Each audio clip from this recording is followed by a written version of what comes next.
Películas caseras del dictador que actuó con impunidad, del dictador que sobrevivió después de la muerte de Hitler y Mussolini. En su ancianidad parecía un abuelo cariñoso, protector de los suyos. Esta es la historia, sin embargo, del hombre que se convirtió en el general más joven de Europa desde Napoleón, que alcanzó el poder en un golpe de Estado concebido por su hermano, que ocultó al mundo sus acuerdos con Hitler, que creía haber sido designado por Dios para llevar a cabo una cruzada que salvara a España, y que firmó condenas de muerte mientras se tomaba una taza de café. Esta es la historia del general Franco.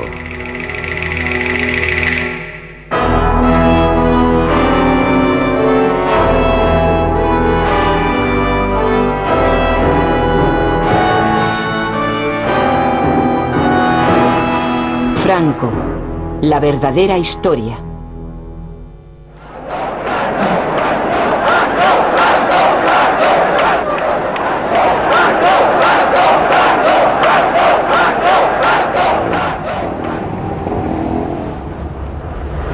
Actualmente, en la Nueva España, Franco ha sido borrado totalmente de la memoria, suprimido en un voluntario acto de amnesia colectiva.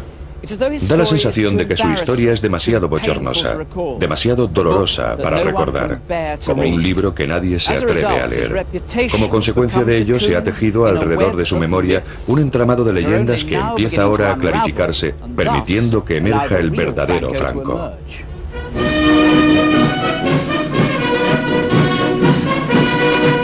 Hace un siglo, en el año en el que nació Franco, España seguía siendo un poderoso imperio, pero el imperio se batía en retirada.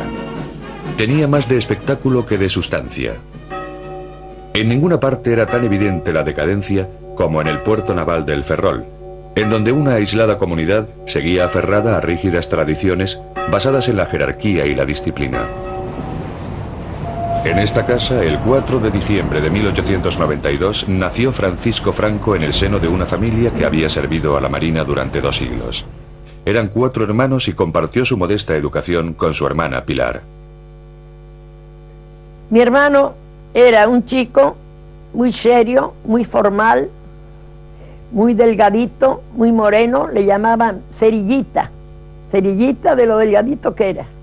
Él tenía 2 locuras, el estudiar y por mi madre, que él era un enamorado de mi madre.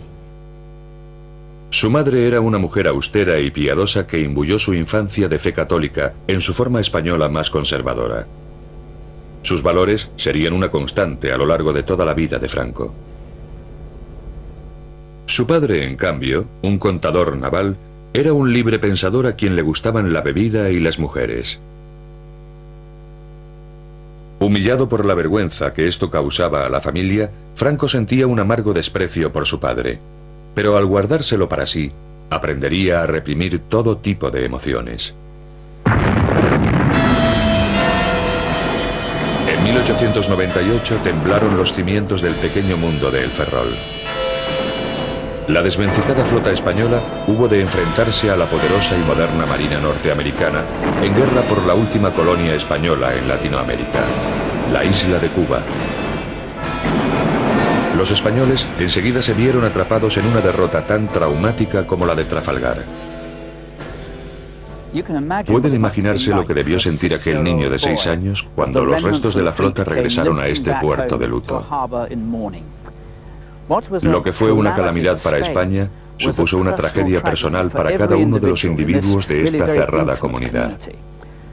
En los colegios, los alumnos llevaban brazaletes negros y Franco y sus compañeros eran instruidos con frases como «El deber es más hermoso cuanto mayor sea el sacrificio que exige». El heroico fatalismo que contienen estas morbosas palabras acosaría a Franco, y el ansia nostálgica por restaurar la antigua grandeza de España se convertiría en su implacable meta.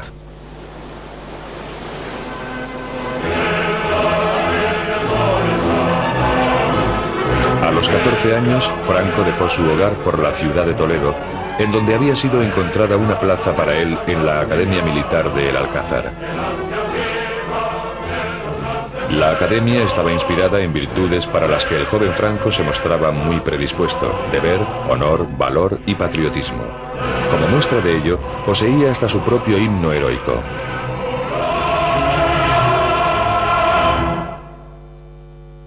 El nuevo cadete tenía tan poca estatura y una voz tan aguda que se convirtió en víctima de los gamberros de la academia.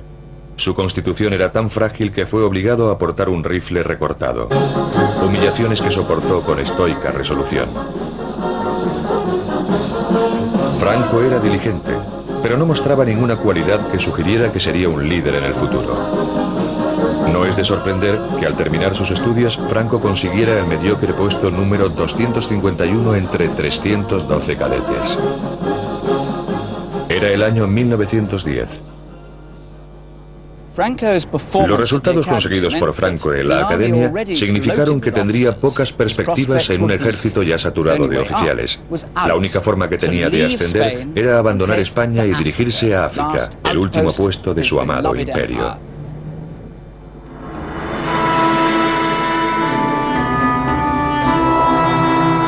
Marruecos, una tierra despiadada a la que España había estado atada desde hacía siglos. Sin embargo, en aquel remanente del antiguo imperio sería donde se formaría el joven Franco. Sin África, diría más tarde, no podría explicar lo que soy. España estaba allí comprometida en una incansable campaña contra las tribus rebeldes del Rif marroquí, que luchaban por recuperar sus tierras del poder colonial.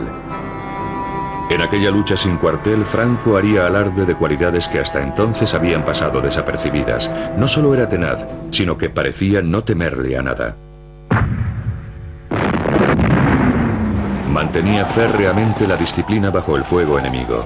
Ello, además de las bajas de muchos de sus camaradas, lo condujo a un rápido ascenso. El índice de bajas era tan alto que a los heridos se les dejaba morir por rutina en el lugar en el que habían caído. Al sobrevivir a tales peligros, Franco empezó a parecer intocable. Pero no lo era. El inevitable telegrama a casa informó de que había sido gravemente herido en el estómago. Mucho tiempo después, él mismo narró a su hija Carmencita cómo había escapado de la muerte. Él estaba tendido en la camilla y veía que iban recogiendo a los demás heridos y los iban depositando en unas camionetas y se los llevaban. Y que a él no lo llevaban. Entonces eso le chocó y llamó al médico que pasaba por allí y le dice el médico: no, a ti, Franquito, te dejamos, no podemos llevarte porque tienes una herida de vientre y nada, es inútil. Y entonces mi padre tenía un asistente marroquí y le dice: dame tu mosquetón, y le dio su arma. Entonces la cargó y apuntó al médico y le dijo: en el próximo camión yo salgo, si no tú también tendrás un tiro. Entonces el otro: no te pongas así, y que entonces lo evacuó. Su contacto con la muerte dio origen a una leyenda. Franco contaba con la protección divina. Él mismo empezó a creérselo, mientras los rudos soldados que estaban bajo sus órdenes lo contemplaban admirados. Es el primero que sale en avanzadilla. Lo he visto caminar delante de todos los demás mientras ellos apenas podían levantar la cabeza de la cantidad de balas que caían a su alrededor. Mira simplemente a un tipo con unos ojos muy serios. Dice: ejecutadlo, y se da la vuelta sin más. Está muy aislado. No es amigo de los demás oficiales, que se van de juerga y se emborrachan. Él se queda solo en su tienda. Después de estar 14 años de servicio, el mediocre teniente había ascendido con tanta rapidez que cuando abandonó Marruecos de regreso a la península en 1926, se había convertido en el general más joven de Europa desde Napoleón. De vuelta en Madrid, el general de 33 años estaba muy solicitado. Era una celebridad y tuvo hasta la osadía de interpretarse a sí mismo en un largometraje.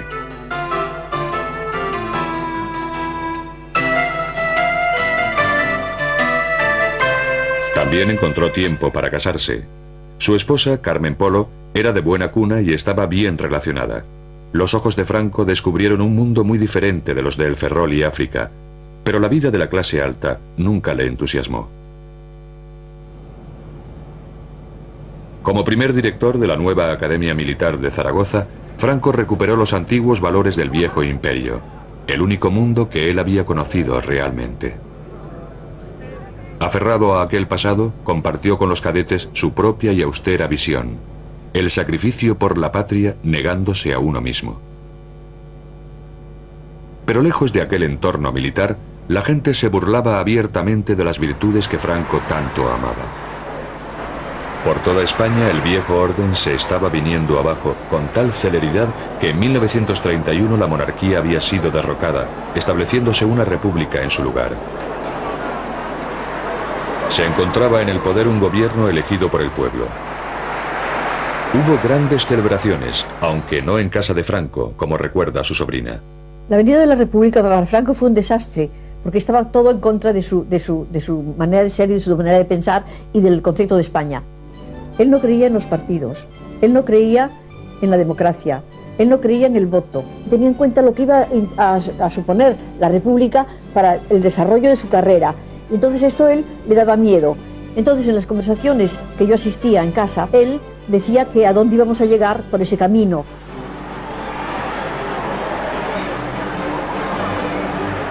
El nuevo Estado era sin duda frágil y se debatía peligrosamente entre la izquierda y la derecha en una nación profundamente dividida. En 1934, la tensión explotó cuando los mineros de Asturias se levantaron contra el gobierno.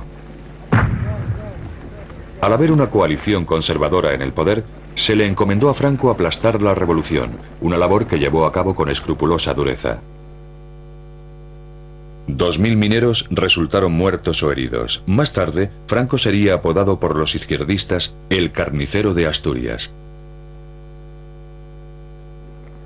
Franco culpó del levantamiento a la nueva democracia española, no a las condiciones de extrema dureza que debían soportar los mineros. En 1936, el péndulo político había vuelto a balancear. Una coalición de izquierdas se encontraba al frente de la administración. Temiendo un golpe de Estado de la derecha, el nuevo gobierno alejó a los generales que más temía de los centros de poder.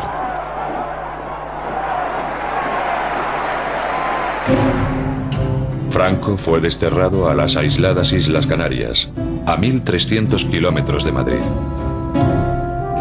En Tenerife, el nuevo comandante militar, su esposa Carmen y su única hija, Carmencita, eran cuidadosamente observados por las autoridades republicanas leales,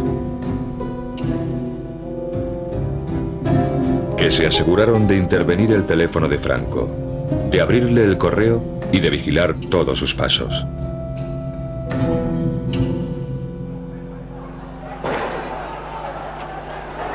En la península, el creciente malestar social dio paso a la violencia política. El gobierno sufrió fuertes presiones mientras la espiral de provocación y represalias se transformaba en un estallido de odio generalizado. En julio de 1936, los generales disidentes decidieron que había llegado por fin el momento de dar un golpe de Estado y derrocar al gobierno. Dice la leyenda que desde su exilio en Canarias, Franco fue la mano oculta tras el alzamiento militar que pronto conduciría a España a una guerra civil. Pero lo cierto es que él era demasiado calculador para iniciar una aventura tan arriesgada y, por lo tanto, se mantuvo a cuidadosa distancia de aquellos colegas suyos que estaban ciertamente tramando el derrocamiento de la República. Franco solo se unió a los rebeldes en el último momento y porque fue forzado a ello por circunstancias totalmente imprevistas. La planificación del golpe de Estado estaba en manos del general Mola. Ya que Franco se había comportado como un héroe en Marruecos, Mola le pidió que encabezara el alzamiento allí. Los rebeldes habían contactado ya con simpatizantes en Londres para elaborar un plan que obligase a Franco a tomar parte. Desde el aeropuerto de Croydon se fletó un avión para garantizar que si Franco se echaba atrás, pudiera ser trasladado en avión desde Canarias a Marruecos al estallar el alzamiento. Al piloto, el capitán Cecil Bev, no se le dijo nada sobre su verdadera misión. Me preguntaron si quería viajar a las Islas Canarias para recoger a un líder del RIF y comenzar una revolución en Marruecos. Pensé, qué aventura. En aquel entonces yo tenía una relación muy interesante con una de las chicas del Desert Song, donde se encontraban los líderes del RIF. De manera que pensé, qué coincidencia, voy a ayudar a un líder del RIF a comenzar una revolución.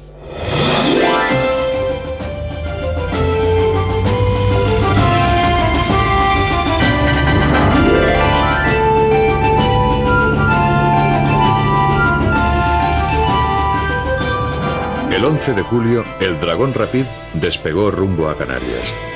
Para evitar tomar tierra en España, tuvo que tomar una ruta más larga. Y para eludir sospechas, tuvo que aterrizar en Gran Canaria en lugar de en Tenerife, en donde Franco estaba siendo sometido a una estrecha vigilancia. Pero Franco seguía mostrándose reacio. De hecho, mientras el avión estaba en pleno vuelo, envió un mensaje cifrado a los rebeldes diciéndoles: «No me moveré de aquí, no me uniré a vosotros». En España, Mola se encolerizó, pero insistió en que el golpe siguiera adelante de todas formas. En aquel momento, el destino intervino decisivamente.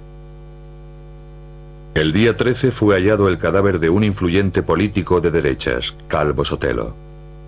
Había sido asesinado por la policía republicana en un ajuste de cuentas. Los generales rebeldes decidieron entrar en acción.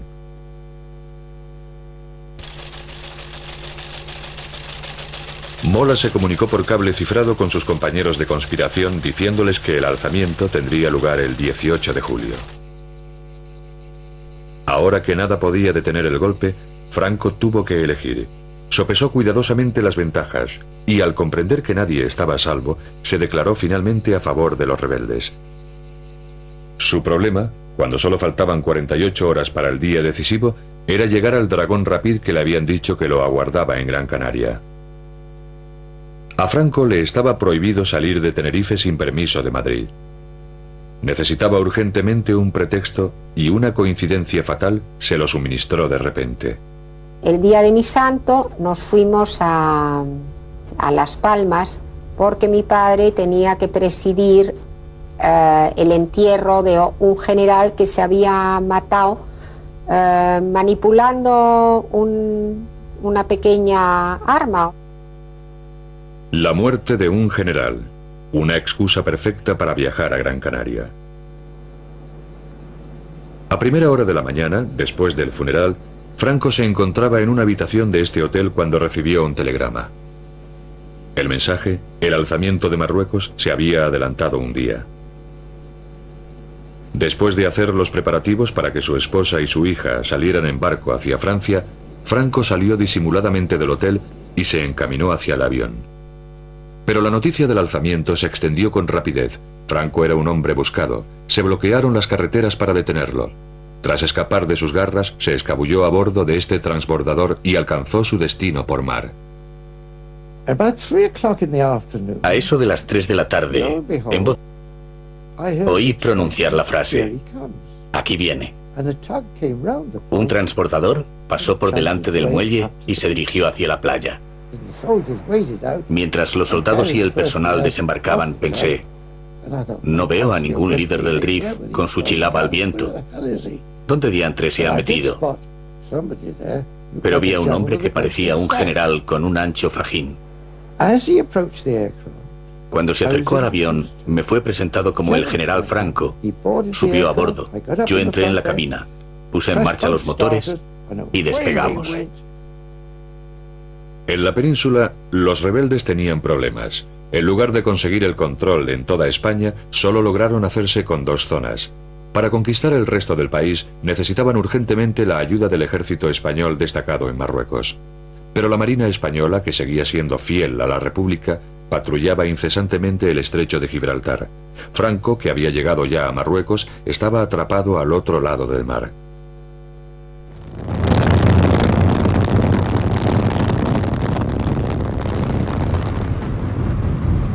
Sin embargo, el ejército de Marruecos emprendería muy pronto el viaje a la península. Al llegar a Marruecos, Franco pidió ayuda por cable a los dos únicos líderes extranjeros con probabilidades de responder, Hitler y Mussolini. Ambos accedieron a suministrarle los aviones que necesitaba para organizar el primer traslado de tropas por avión de la historia, salvando así tan chapucero golpe.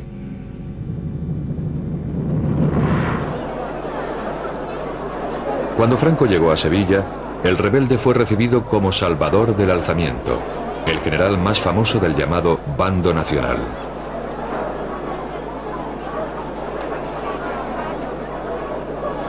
Antes de emprender su ofensiva, decidió enviar un mensaje al mundo exterior que expresaba el futuro incierto que impondría en toda España. Thanks to the thousands of souls who follow our movement in defense of civilization, and thanks to all those who hear this word to spread them all over the world. Country, religion, family, this is our aim and strength. ¡Viva España! Patria, religión y familia. Aquellas palabras desnudas no daban una pista sobre la verdadera naturaleza de la cruzada de Franco. Con tropas moriscas, famosas por su inigualable brutalidad como punta de lanza, el ejército de Franco se dirigió hacia el norte bajo las órdenes de su colega, el general Yagüe. Los rebeldes aplastaron toda resistencia. Badajoz demostraría al resto de España lo que les pasaría a quienes opusieran resistencia. Pero el objetivo de Franco no era simplemente conquistar, sino llevar a cabo una limpieza, como él mismo afirmó. De manera que cuando cayó la ciudad, cientos de sospechosos fueron reunidos y conducidos a través de la ciudad. Un periodista portugués, Mário Neves, fue testigo de lo sucedido. Bajaron por la calle desde la catedral hasta la plaza de toros. Había uma rua que descia da catedral em direção à praça de toros.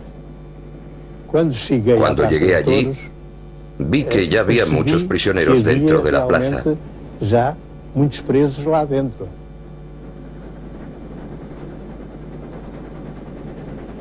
Iam buscá-los.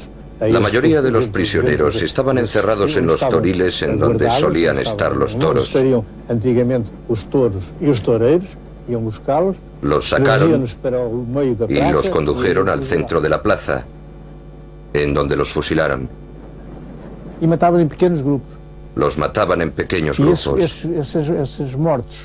Cargaban sus cadáveres en camiones y carretas y los llevaban al cementerio, en donde los apilaban en filas.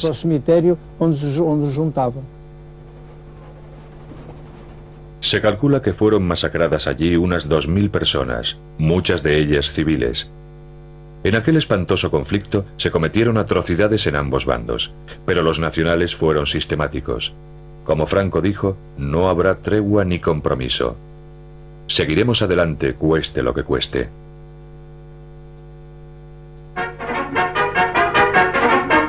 The advance of General Franco's columns is pushed on remorselessly.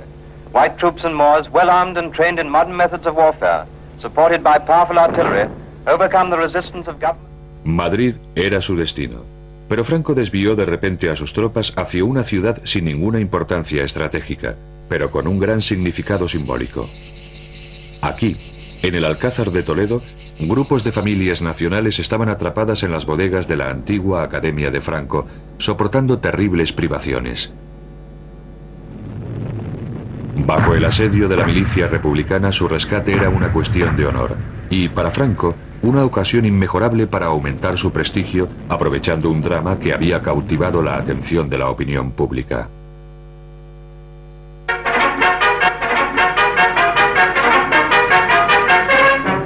Toledo.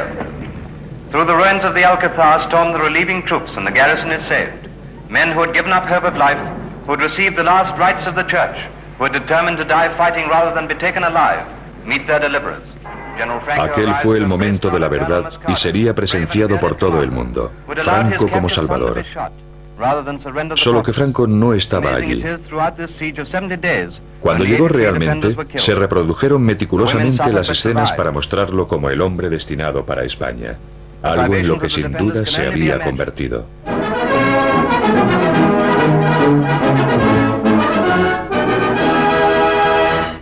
Con el paso de los días llegaron más noticias. Y de nuevo había una gran distancia entre la imagen dada y la realidad. In Burgos, the seat of the Spanish rebel government, there is a big crowd for a big occasion. But General Franco has arrived on very special business. And amid the plaudits of the multitude, they go inside to the old palace, where he addresses the leaders of the rebellion assembled to hear him. He is nominated head of the state, and his friends again embrace him on the appointment. Lo que los dignatarios allí reunidos no podían saber era que la impresión ofrecida por Franco de haber sido investido como la autoridad suprema era, por decir poco, equívoca. Las pruebas ahora disponibles revelan que los generales estuvieron discutiendo hasta el último momento cuáles debían ser exactamente los poderes que otorgarían a su ambicioso colega. Ahora sabemos que justo antes de la liberación del Alcázar, los generales rebeldes abandonaron el frente para reunirse en esta finca cerca de la ciudad de Salamanca. Aquí nombraron a Franco jefe de Estado, o generalísimo, como sería conocido. Franco, no obstante, también deseaba el poder político, y para obtenerlo, sus seguidores concertaron otra reunión. Entre ellos destacaba su hermano Nicolás, que habría de jugar un papel decisivo en el meteórico ascenso de Franco. Después del golpe efectista orquestado por Franco en el Alcázar, Nicolás organizó una bienvenida para su hermano que impresionaría a sus colegas cuando regresaron a la segunda reunión. En la finca utilizaron el comedor familiar como sala de reuniones. Después de una acalorada discusión, accedieron a otorgarle el máximo poder político, pero con la condición crucial de que solamente lo ostentaría durante la guerra y que debería retirarse una vez se hubiera obtenido la victoria, lo cual esperaban que fuera cuestión de unos pocos meses. Esta limitación, sin embargo, no les pareció suficiente a algunos de los militares de más edad. El general Cabanellas, que conocía demasiado bien a Franco, confesó más tarde que había advertido a sus colegas acerca de la desaforada ambición del generalísimo. No sabéis lo que habéis hecho, porque no lo conocéis tan bien como yo.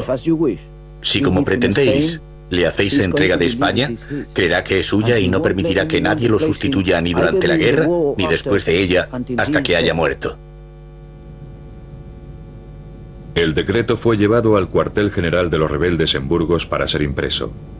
Pero en el documento había sido omitido del texto la crucial condición, para asombro de aquellos que creían estar al mando, como Ramón Garriga.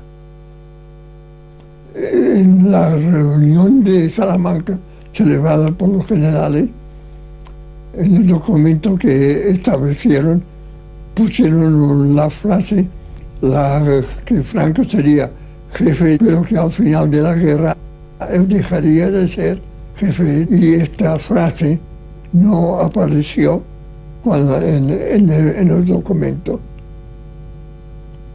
Ahora, el misterio que existe todavía es quién sacó la frase del documento. Ahí está Nicolás Franco. Las pruebas que apuntaban contra Nicolás han sido reforzadas por su propio hijo, quien nos aseguró que su padre había manipulado el documento final. El golpe de Estado había sido llevado a cabo con habilidad. No había ningún rival lo bastante fuerte como para desafiar los hechos consumados sin perjudicarlos a todos, y los generales eran reclamados urgentemente en el frente. Esta es la verdad acerca de la leyenda según la cual Franco aceptó el poder absoluto solo para complacer a sus colegas.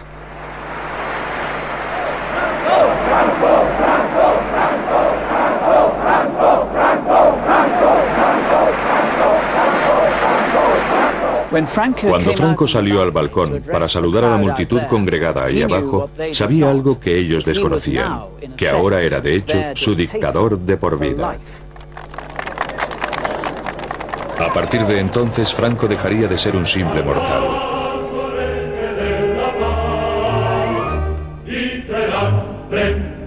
Se concedió a sí mismo un grandioso título medieval, caudillo, designado por Dios para salvar a la patria.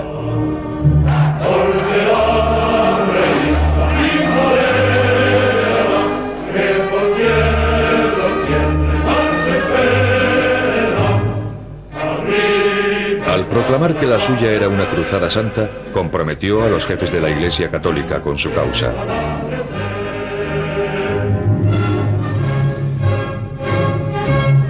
Unió las facciones rivales existentes entre sus seguidores en un solo movimiento. El saludo, el uniforme y el himno, todos los adornos de un Estado fascista.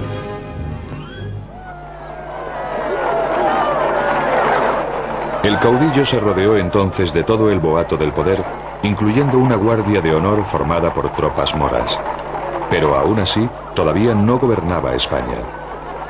Constitucionalmente era un traidor contra la República que aún ofrecía una fiera resistencia. A pesar de las apariencias, la situación de Franco no era tan sólida como parecía.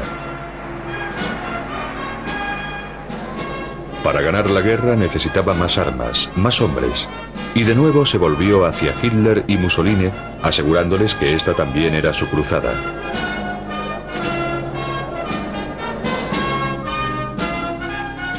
Para ejercer más presión aún, Franco reclutó incluso a su hija. Cuando un día me dijeron que tenía que enfrentarme con unas cámaras porque iban a sacar unos planos y que tenía que decir unas palabras. Oye, nena, ¿qué? ¿Quieres decirle algo a los niños alemanes? Bueno, no, pero ¿qué les digo? Lo que quieras. Pido a Dios que todos los niños del mundo no conozcan los sufrimientos y las tristezas que tienen los niños que aún están en poder de los enemigos de mi patria, a los que yo envío un beso fraternal. ¡Viva España!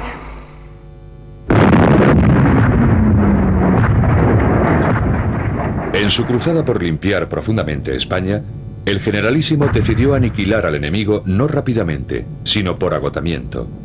Al principio, su estrategia desconcertó a los alemanes e italianos, de cuyo apoyo tanto dependía. Pero estos pronto comprendieron la existencia de un propósito oculto. Los generales alemanes se sentían frustrados porque, desde su punto de vista, Franco avanzaba con demasiada lentitud y demasiada precaución, sin correr ningún riesgo, y sospecharon que lo hacía para consolidar su propia situación política. Opinaban que se habría podido ganar la guerra fácilmente un año antes si hubiera puesto en práctica normas estratégicas corrientes. Al prolongar la guerra para garantizar la sumisión absoluta de toda España, Franco hizo que su nación pagara un alto precio. Tras 33 meses de incesante conflicto, el país estaba arrasado. Las bajas se contaban por cientos de miles. Gran número de personas habían perdido su hogar y desfallecían de hambre.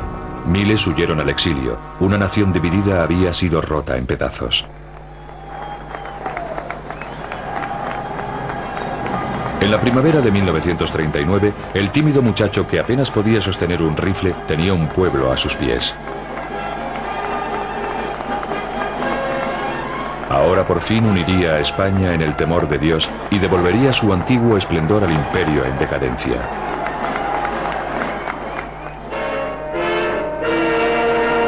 Unos meses más tarde, comenzaba el Reich de los 1000 años. Franco se quedó fascinado por la escala de la ambición de Hitler.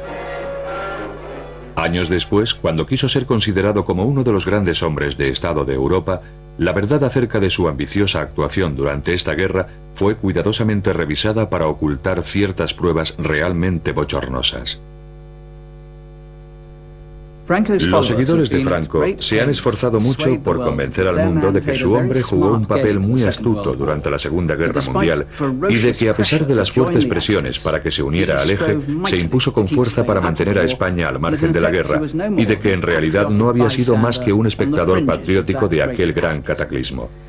No obstante, las pruebas que han salido a la luz desde entonces arrojan una gran interrogante sobre aquella benévola interpretación de lo que sucedió verdaderamente y sobre el propio protagonista, un hombre a quien le agradaba sentarse ante este escritorio flanqueado por dos fotografías enmarcadas, una de Benito Mussolini y la otra de Adolfo Hitler. Hoy en día, la mayoría de los españoles reconoce que Franco sentía cierta simpatía por Hitler, pero pocos saben que hubo mucho más. Dear Führer, at the moment when the German armies under your leadership are bringing the greatest battle in history to a victorious close, I would like to express to you my admiration and enthusiasm and that of my people.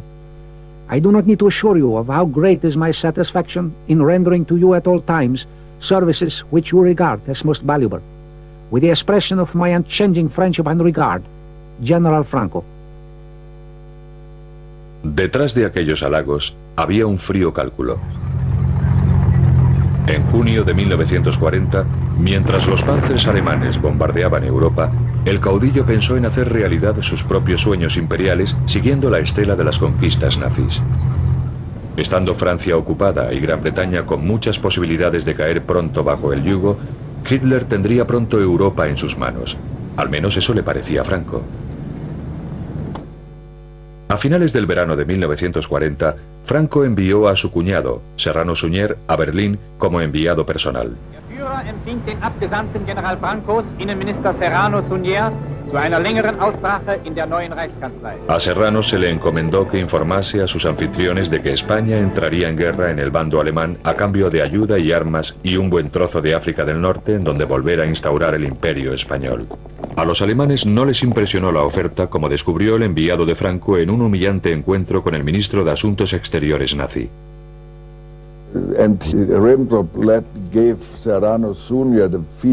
Ribbentrop dio a entender a Serrano Suñer que, al fin y al cabo, ellos no eran más que un pelele de los alemanes.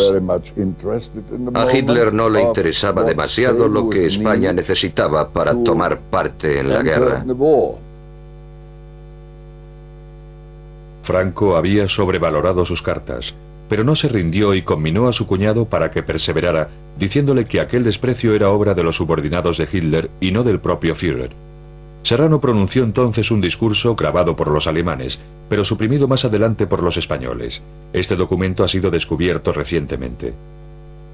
España falangista de Franco trae al Führer del pueblo alemán su cariño y su amistad, y su lealtad de ayer, de hoy y de siempre. Unas semanas después, Hitler cruzaba Francia. Su destino final, la frontera española para conocer personalmente al caudillo. El rumbo de la guerra había dado un giro. Si lograba asegurar un pacto con Franco, España podría ser útil al eje a la hora de someter a Gran Bretaña.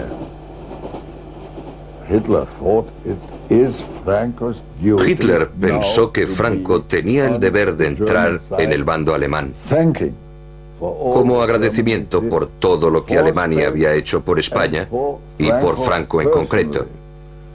Actualmente en España se piensa que Franco acudió a la cita con Hitler totalmente decidido a pedir lo imposible para de esa forma mantener a España al margen de la guerra.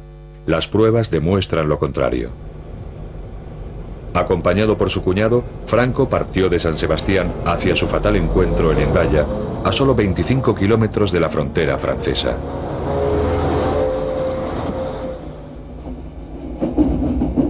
Después del largo viaje a través de Europa, el tren de Hitler llegó a Hendaya bastante antes de la hora concertada para la reunión, las 3 de la tarde. El tren de Franco se retrasó, pero no fue, como afirman sus seguidores, un plan pensado para debilitar a Hitler. Todo lo contrario. Y salimos con mucho tiempo para llegar antes de la hora convenida y estar esperando un poquito. Y Franco tenía, es comprensible, el prurito de decir, en punto. El servicio ferroviario español era malísimo, estaba destrozado después de la guerra interna. Y llegamos a Hendaya con 5 minutos de retraso. Franco iba nervioso y los 5 minutos de retraso le produjeron un gran disgusto.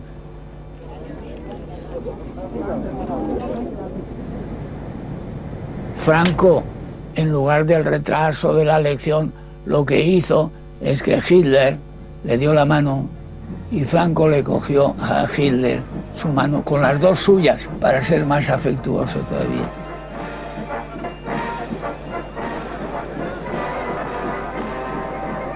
Hitler knew already a lot about Franco, about his way. Hitler sabía entonces mucho sobre Franco, sobre sus métodos, sus tácticas. Él, que era un hombre astuto, con la malicia propia de un campesino, conseguiría durante la conversación en Hendaya persuadir a Franco de que entrara como aliado en el bando alemán. Los dos líderes se reunieron en el vagón de Hitler.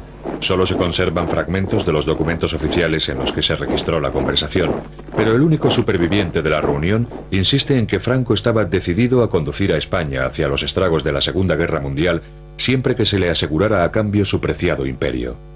Hitler,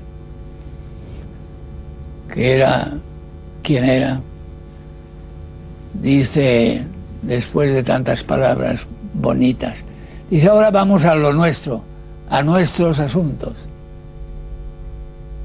Y hizo Hitler un discurso triunfalista, que la guerra está ganada, que es cosa de muy poco tiempo. Entonces ya Franco empieza a decirle, pues muy bien, perfectamente, ahora yo entraré en la guerra con usted, si usted me concede para España todo esto, Marruecos francés, Oranjado y territorios hasta Inia. Y mientras Franco se está cansando hora y media explicándole lo de los protectorados, Hitler sabe lo que hacía, bostezaba. Bostezaba. El final es que estaban los dos indignados. Franco porque no le da lo que creía que le iba a dar seguro.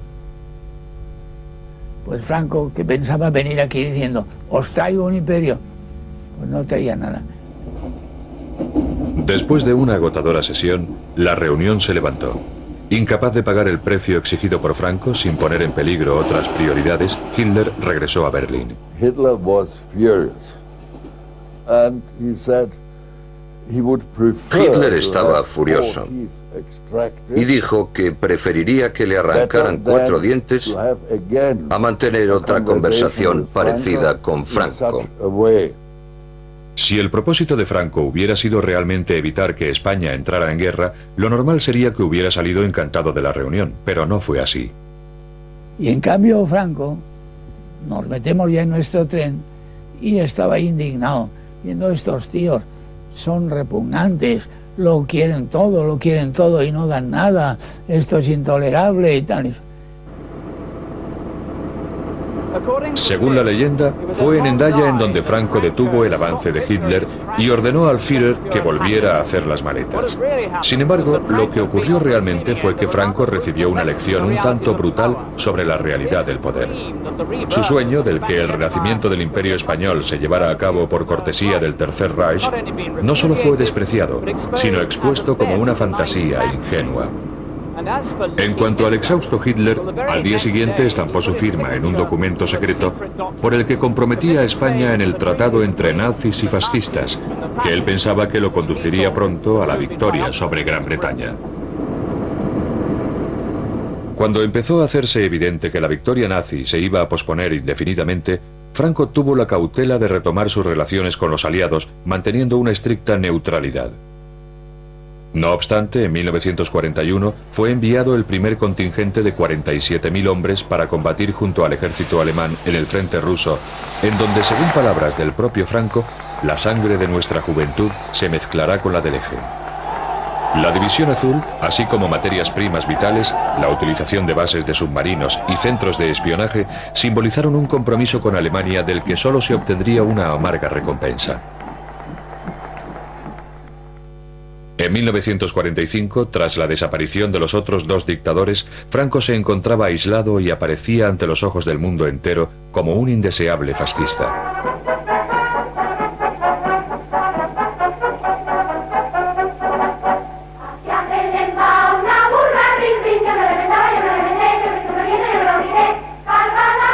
Cuanto más se aislaba España del resto de Europa, más se encerraba el caudillo en su nostalgia, presidiendo como un antiguo monarca católico las teatrales manifestaciones de homenaje público.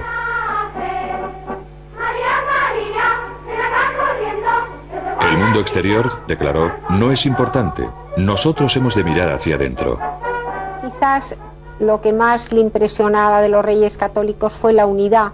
O sea, la unidad de España, porque son los reyes que unifican los diferentes reinos que entonces existían. Fue la época de más grandeza de España. Pero tras la máscara de unidad, la autoridad absoluta de Franco tenía otro aspecto. Hoy en día, solo permanece el rastro de un episodio que ha sido desde entonces eliminado de la memoria oficial. En esta seca llanura de Castuera, hubo en otro tiempo un campo de concentración, uno de los muchos en los que casi 500.000 de españoles fueron confinados después de la Guerra Civil. José Hernández estuvo allí recluido. Su delito, haber luchado en el bando republicano contra Franco. Había 70 barracones, así, con dirección así. Con las calles correspondientes. Entonces, pues, esto era una fosa para que no saltáramos, para acá. Y ahí estaban las armas. Entonces, yo era cuadrado. Cada esquina había una ametralladora, el campo.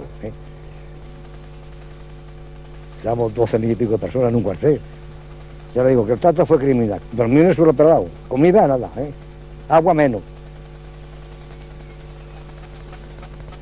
No, de día no funcionaba nadie. Pero de noche los cogían fila india, a la boca mina, los empujaban y según va cayendo el peso abajo, ya tiraban de los otros.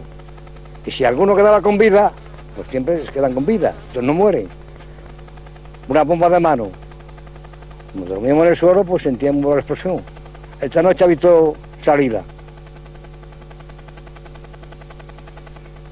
Durante aquella represión, hasta los seguidores de Franco admiten que fueron asesinados unos 30.000 españoles durante los 5 años siguientes a la Guerra Civil. Otros afirman que la cifra se aproxima más a los 200.000. A partir de entonces, cientos de miles de sospechosos fueron investigados con precisión militar. Un archivo repleto con los nombres y la filiación de los enemigos de Franco: ateos, liberales, comunistas y, por otra parte, los masones. Los masones eran la pesadilla de Franco. No ha habido en nuestra nación ninguna rebelión ni conato de traición contra la patria que no se fraguase en la sombra de las logias masónicas. Y aún hoy, liberada España de esta carroña, todavía esas insignificantes manejadas políticas, por mucho que se disfracen, obedecen siempre a la intriga y a la oculta inspiración de los masones expatriados.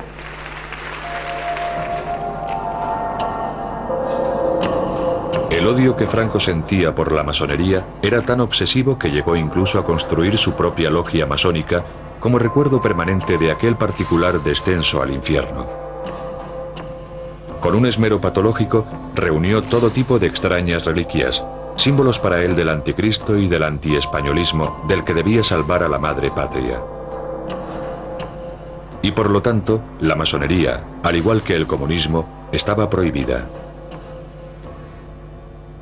Franco presidía un sistema judicial en el que la pena máxima por un acto de subversión era la muerte. Ni a pesar de las advertencias de sus colaboradores, temía tomar él mismo la decisión final. Franco no era un sanguinario, no es que le gustara la sangre, pero él actuaba como con leyes de guerra, consideraba enemigos a los que no pensaban como él. En su mente estaba que el bien de España era él, y era lo que él disponía. Las sentencias de muerte, había un jefe jurídico de su gabinete que con todos los juicios militares, porque se hacían los juicios militares, le llevaba los casos con una explicación de cada caso. Y entonces él las solía firmar tomando café después de comer. Iba este señor, llevaba los papeles y allí se firmaba, este sí y este no. Esto es muy duro, pero es que es así. Franco decretó que se construyera un monumento en honor de aquellos, y solamente aquellos que habían entregado su vida durante la guerra civil en defensa de los ideales que él representaba. El mausoleo sería excavado en las rocosas entrañas de la tierra y recibiría el nombre de Valle de los Caídos. Entre los trabajadores, más de 20.000 hombres, había cuadrillas de prisioneros republicanos que trabajaron allí durante 20 años para que, según palabras de Franco, pudieran redimirse a través del trabajo. Coronando aquellos siniestros ideales, Franco colocó una enorme cruz más alta incluso que la Torre Eiffel.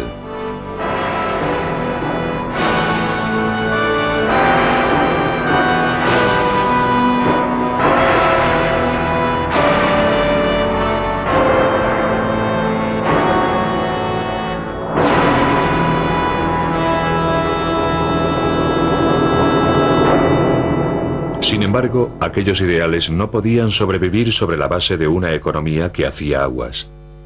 Franco necesitaba urgentemente ayuda del mundo exterior, que había rechazado repetidamente sus propuestas.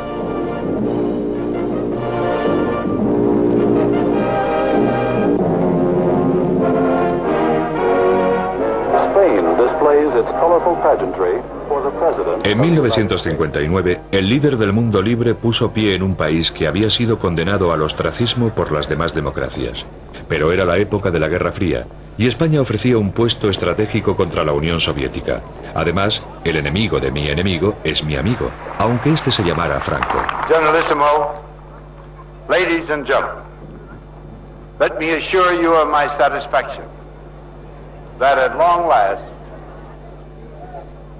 I have fulfilled an ambition of mine, almost of a lifetime, to come to Spain, to Madrid, and to see the Spanish people. Para el caudillo, Ike era una presa vital, y Franco sabía perfectamente cómo seducirlo. El intérprete del presidente en aquella visita lo recuerda con claridad. Esta enorme avenida de varios kilómetros de largo estaba repleta de gente empujando hacia el centro de la calle. Fue una impresión extraordinaria. Estaba empezando a oscurecer y la gente gritaba. Franco había organizado una bienvenida que diera al presidente la impresión de que aquella tierra feliz debía ser ahora acogida con los brazos abiertos por las naciones civilizadas. Eisenhower estaba asombrado por las gigantescas dimensiones de aquella multitud que empequeñecía cualquier cosa que hubiéramos visto antes. Lo miré y vi que reaccionaba muy positivamente ante aquel público tremendamente entusiasta. Los vítores eran realmente atronadores. El general Eisenhower me preguntó, ¿qué están diciendo? Y le contesté, dicen Ike, que es como se pronuncia en español su apodo. En el edificio más alto de Madrid todas las ventanas habían sido tapadas, excepto aquellas que formaban la palabra Ike. La operación Ike fue la culminación de un largo proceso de regateo entre ambas naciones, pues cada una quería lo que tenía la otra. Bases de los Estados Unidos sobre suelo español a cambio de dólares norteamericanos. El general Franco le dijo que había podido comprobar la gran acogida del pueblo español y lo que sentía por él. Él respondió que tenían intereses comunes, tenían problemas comunes y un adversario común, la Unión Soviética. Si Ike estaba contento, también lo estaba Franco. Gracias a Norteamérica, España se uniría al Club de las Naciones Occidentales.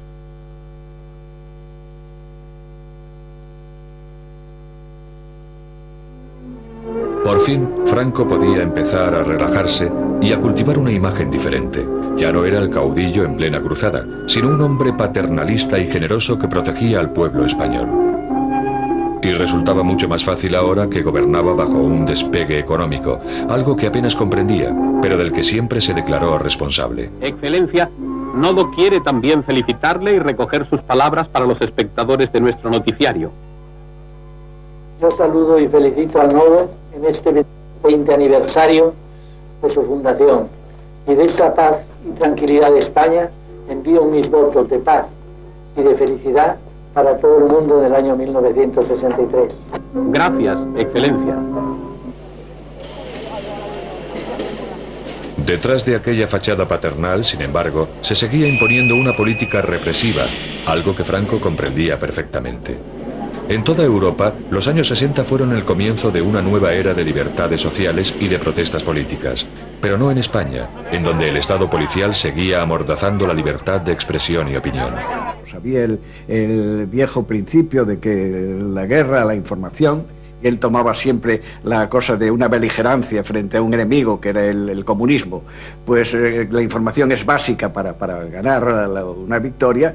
Tenía el mapa de la clandestinidad, en la cual estaban perfectamente delimitados los campos de la oposición.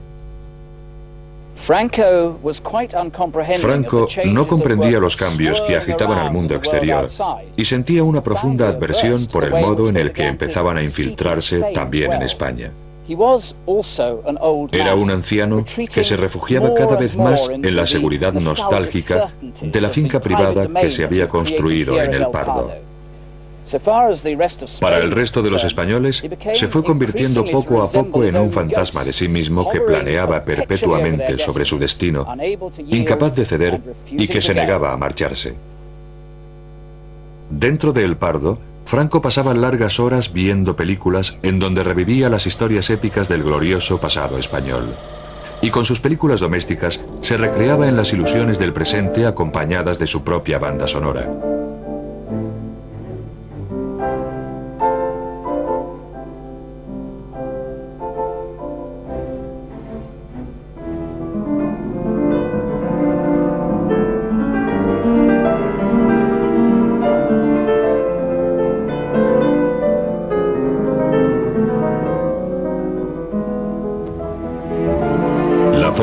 Que ascendió al poder y la verdadera naturaleza de su gobierno totalitario podían ahora cambiar de enfoque, y aquel amable anciano podía alardear de haber llevado a cabo una misión en nombre de su creador.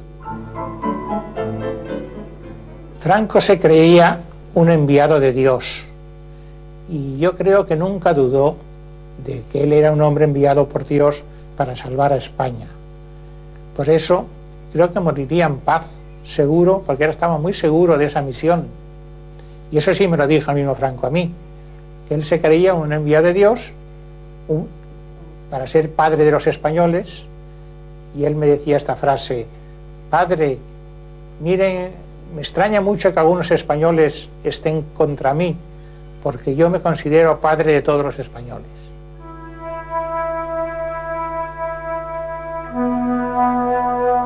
Franco murió el 20 de noviembre de 1975 a los 83 años de edad. Sus restos están enterrados bajo la cruz del Valle de los Caídos.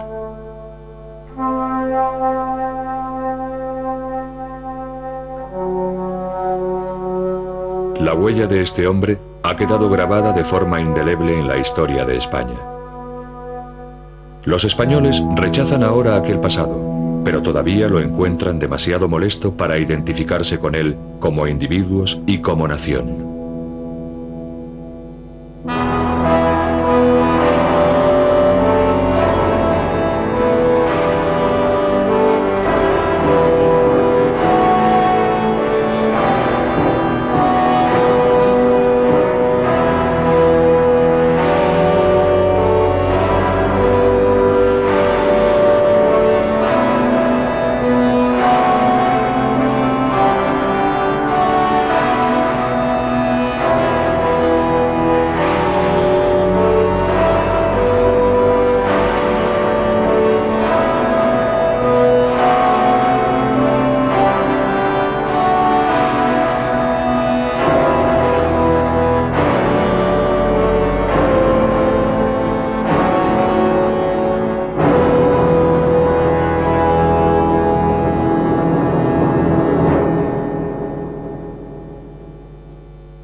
Sin embargo, en aquel remanente del antiguo imperio sería donde se formaría el joven Franco.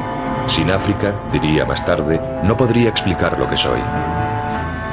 España estaba allí comprometida en una incansable campaña contra las tribus rebeldes del Rif marroquí, que luchaban por recuperar sus tierras del poder colonial.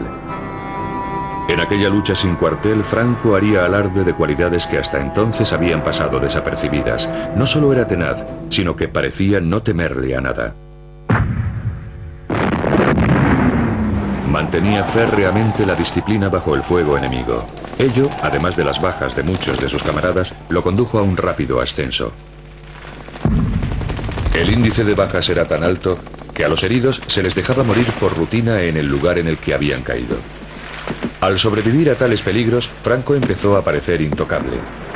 Pero no lo era.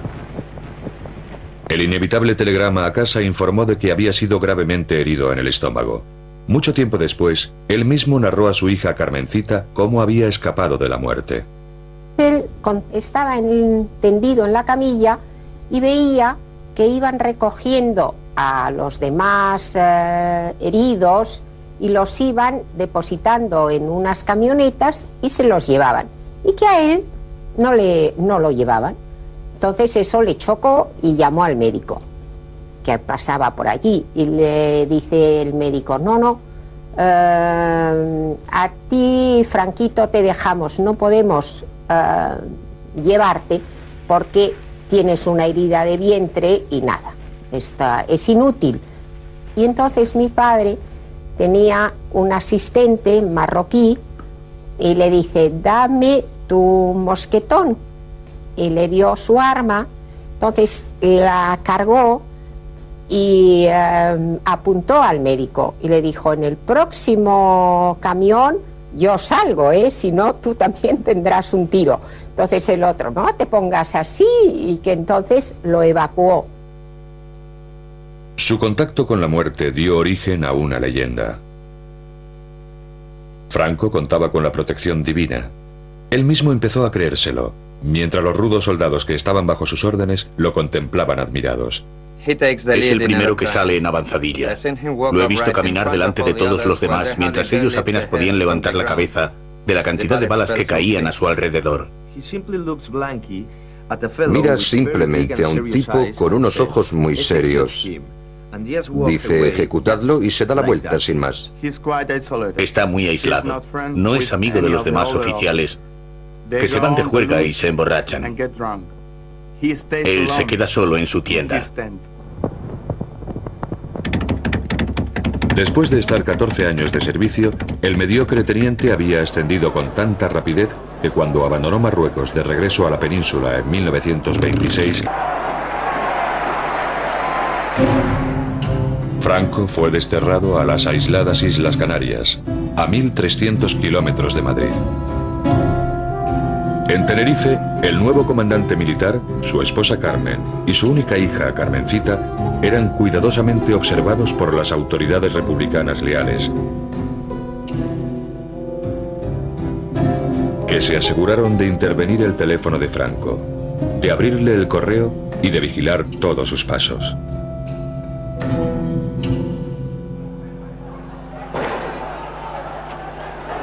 En la península, el creciente malestar social dio paso a la violencia política.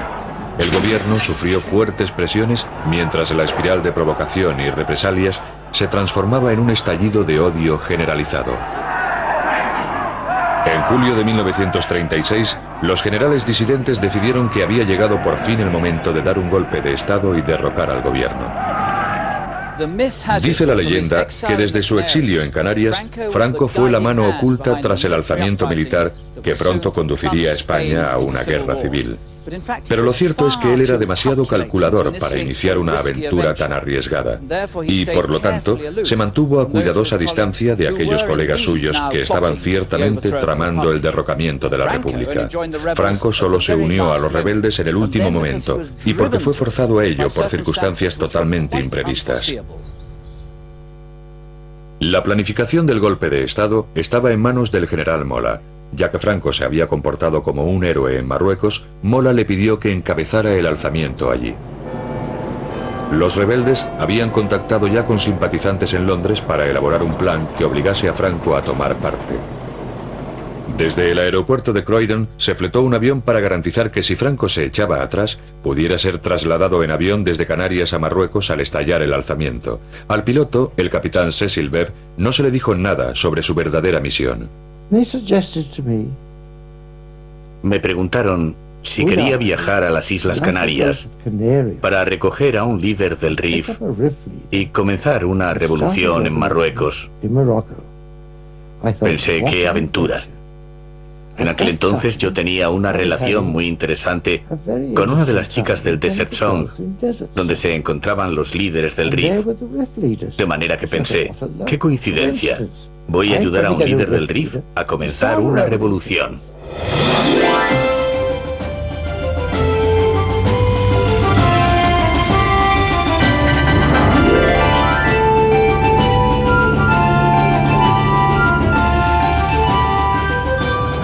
El 11 de julio, el Dragón Rapid despegó rumbo a Canarias. Para evitar tomar tierra en España, tuvo que tomar una ruta más larga.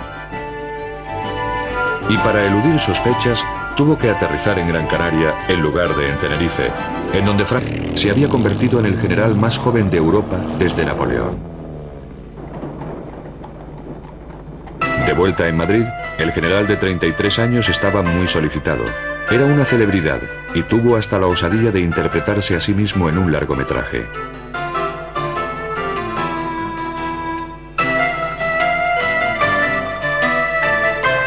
También encontró tiempo para casarse. Su esposa, Carmen Polo, era de buena cuna y estaba bien relacionada. Los ojos de Franco descubrieron un mundo muy diferente de los de El Ferrol y África, pero la vida de la clase alta nunca le entusiasmó. Como primer director de la nueva Academia Militar de Zaragoza, Franco recuperó los antiguos valores del viejo imperio, el único mundo que él había conocido realmente. Aferrado a aquel pasado, compartió con los cadetes su propia y austera visión, el sacrificio por la patria negándose a uno mismo. Pero lejos de aquel entorno militar, la gente se burlaba abiertamente de las virtudes que Franco tanto amaba. Por toda España el viejo orden se estaba viniendo abajo con tal celeridad que en 1931 la monarquía había sido derrocada, estableciéndose una república en su lugar. Se encontraba en el poder un gobierno elegido por el pueblo. Hubo grandes celebraciones, aunque no en casa de Franco, como recuerda su sobrina. La venida de la República para Franco fue un desastre, porque estaba todo en contra de su manera de ser y de su manera de pensar y del concepto de España. Él no creía en los partidos, él no creía en la democracia, él no creía en el voto. Tenía en cuenta lo que iba a suponer la República para el desarrollo de su carrera. Entonces esto a él le daba miedo. Entonces en las conversaciones que yo asistía en casa, él decía que a dónde íbamos a llegar por ese camino.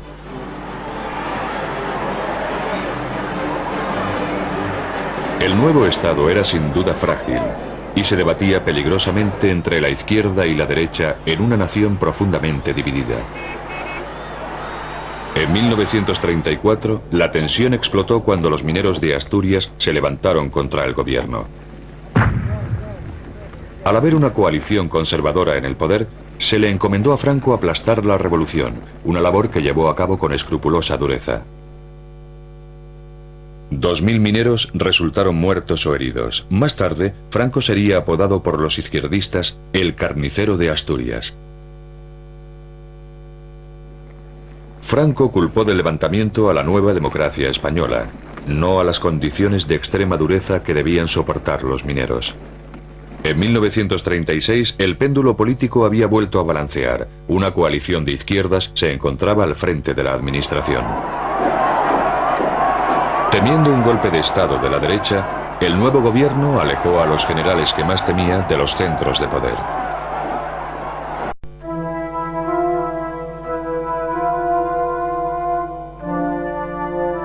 Películas caseras del dictador que actuó con impunidad, del dictador que sobrevivió después de la muerte de Hitler y Mussolini. En su ancianidad parecía un abuelo cariñoso, protector de los suyos.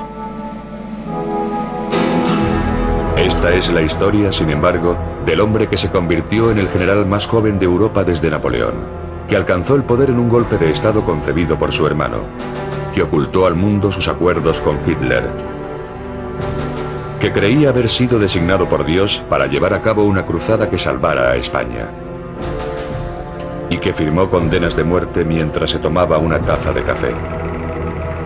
Esta es la historia del general Franco.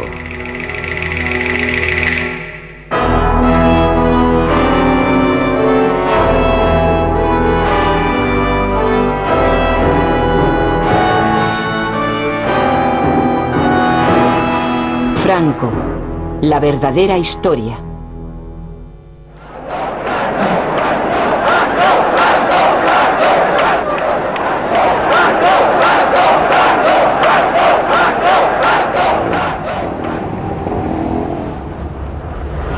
Actualmente, en la Nueva España, Franco ha sido borrado totalmente de la memoria, suprimido en un voluntario acto de amnesia colectiva. Da la sensación de que su historia es demasiado bochornosa, demasiado dolorosa para recordar, como un libro que nadie se atreve a leer. Como consecuencia de ello, se ha tejido alrededor de su memoria un entramado de leyendas que empieza ahora a clarificarse, permitiendo que emerja el verdadero Franco.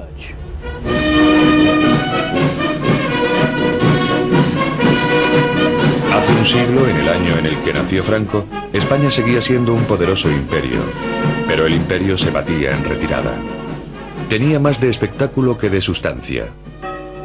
En ninguna parte era tan evidente la decadencia como en el puerto naval del Ferrol, en donde una aislada comunidad seguía aferrada a rígidas tradiciones basadas en la jerarquía y la disciplina. En esta casa, el 4 de diciembre de 1892, nació Francisco Franco en el seno de una familia que había servido a la Marina durante 2 siglos. Eran 4 hermanos y compartió su modesta educación con su hermana Pilar. Mi hermano era un chico muy serio, muy formal, muy delgadito, muy moreno, le llamaban cerillita, cerillita de lo delgadito que era. Él tenía 2 locuras, el estudiar y por mi madre, que él era un enamorado de mi madre. Su madre era una mujer austera y piadosa que imbuyó su infancia de fe católica en su forma española más conservadora. Sus valores serían una constante a lo largo de toda la vida de Franco. Su padre, en cambio, un contador naval, era un libre pensador a quien le gustaban la bebida y las mujeres. Humillado por la vergüenza que esto causaba a la familia, Franco sentía un amargo desprecio por su padre, pero al guardárselo para sí, aprendería a reprimir todo tipo de emociones. En 1898 temblaron los cimientos del pequeño mundo de El Ferrol. La desvencijada flota española hubo de enfrentarse a la poderosa y moderna marina norteamericana en guerra por la última colonia española en Latinoamérica, la isla de Cuba. Los españoles enseguida se vieron atrapados en una derrota tan traumática como la de Trafalgar. Pueden imaginarse lo que debió sentir aquel niño de 6 años cuando los restos de la flota regresaron a este puerto de luto. Lo que fue una calamidad para España supuso una tragedia personal para cada uno de los individuos de esta cerrada comunidad. En los colegios, los alumnos llevaban brazaletes negros y Franco y sus compañeros eran instruidos con frases como «El deber es más hermoso cuanto mayor sea el sacrificio que exige». El heroico fatalismo que contienen estas morbosas palabras acosaría a Franco, y el ansia nostálgica por restaurar la antigua grandeza de España se convertiría en su implacable meta.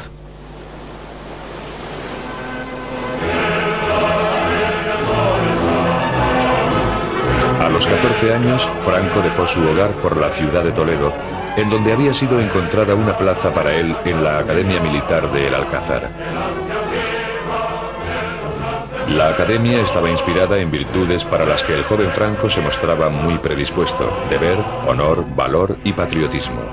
Como muestra de ello, poseía hasta su propio himno heroico.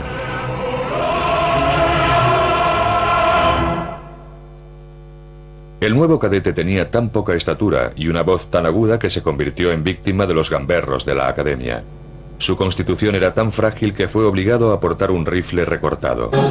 Humillaciones que soportó con estoica resolución. Franco era diligente, pero no mostraba ninguna cualidad que sugiriera que sería un líder en el futuro. No es de sorprender que al terminar sus estudios, Franco consiguiera el mediocre puesto número 251 entre 312 cadetes. Era el año 1910. Los resultados conseguidos por Franco en la academia significaron que tendría pocas perspectivas en un ejército ya saturado de oficiales. La única forma que tenía de ascender era abandonar España y dirigirse a África, el último puesto de su amado imperio.